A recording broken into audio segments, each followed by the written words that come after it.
Hi, my name is Dr. John Biard. You know, I have many patients who come to me in their 40s and 50s and 60s, and out of the blue, their body breaks down. They get heart disease, they have high blood pressure, the blood pressure sugar starts going off the charts, chronic pain, indigestion, so many things begin to happen, and they always seem to wonder, was it the abuse in my teens, the abuse in my 20s that caused me to pay this price now in my 40s and my 50s?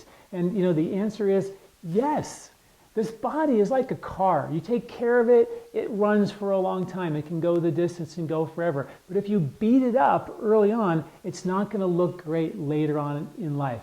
And I write this article and do this video so we can show our teenage kids and our college kids that and make sure they've been properly warned. Because many folks say, God, I wish I would have known that that kind of use I'd pay this kind of price now 20, 30 years later. And you will. And it does have a cumulative impact. So I want to talk to you about what you can do and what the wear and tear is on a very ballistic kind of unleashed lifestyle. One, sleep. They did a study with 10,000 people and they measured their sleep. And when they get between 6 and 8 hours of sleep, everything's great. They get less than 6 hours of sleep or even more than 8 hours of sleep, they have significant cognitive decline.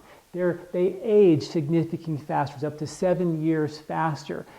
They have more likely to increase risk of heart disease, diabetes, weight gain, hormonal imbalances, and premature death, all related to not sleeping as well as they should.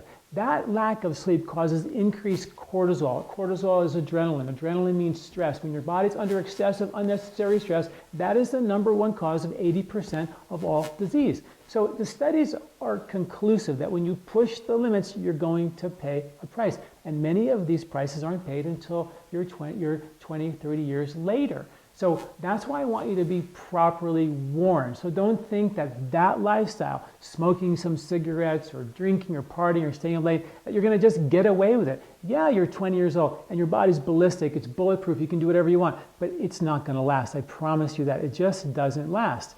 You know, alcohol is a known carcinogen. The U.S. Department of Health has deemed alcohol as a carcinogen, and when you drink it in excess, it does significant damage to your liver, not to mention your esophagus and your mouth and other places that puts you at risk of cancer, but it's very significantly damaging to the liver. It takes about 6 to 8 hours for your liver to detoxify alcohol, which means while it's doing that, it ain't doing anything else. It's completely focused on dealing with the alcohol. So other toxins that the liver should be processing are slipping through the liver, going into your bloodstream, into your arteries, into your blood, and even into your brain. And that's the way it goes. The toxins on this planet are fat soluble. Your liver's job is to make those fat soluble chemicals water soluble so they can be flushed out of the system. That's a big job. And when it's overwhelmed and too busy to do it, it just ships it right back into the blood. The blood looks for places to put this fat soluble stuff, like your fat cells and your brain cells, all of which are fat. And now we're seeing many, many studies showing people with heavy metal toxicity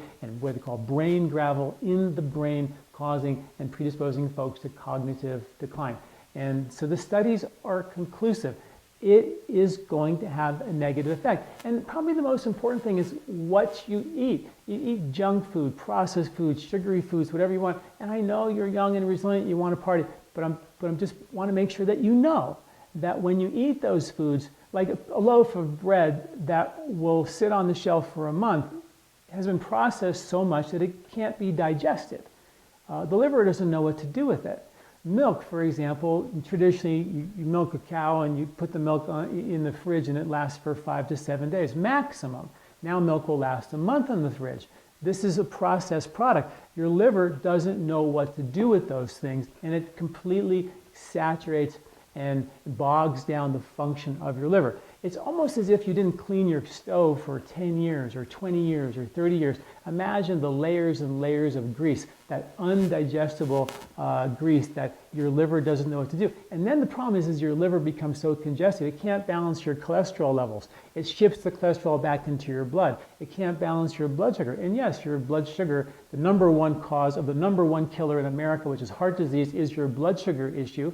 And that is affecting, 1/3, 100 million Americans, 90 million of them don't know they have a pre-diabetic condition. experts say all of us, 100% of Americans in the next 10 years will be pre-diabetic because of the sugary processed food diet that we eat. And yeah, it does start. You know, I tell you, when you get a car, if you change the oil all the time to keep the oil clean, the thing runs forever. If you don't do that, you pay a price. The car doesn't work that great. And this is exactly the same thing. So I'm encouraging you to be aware of what you put in your mouth. Be aware of the sleep and how important it is to get good sleep. Be aware of how much toxicity you put into your body in the name of partying or having a good time. There is wear and tear, and there's an intelligent, kind of mature way of going about it that will not break your body down. And I'm not saying you have to live in a bubble, but it's very important for you to realize that the excess, if you push the envelope too far, some of that excess is potentially can cause irreversible damage down the road. And I just see so many people in their 40s, 50s, 60s suffering so bad that I just want to let you know early on that you have a choice, and the choice takes place now, early on. Please read this article associated with this video. Thanks for listening. I'm Dr. John Douillard.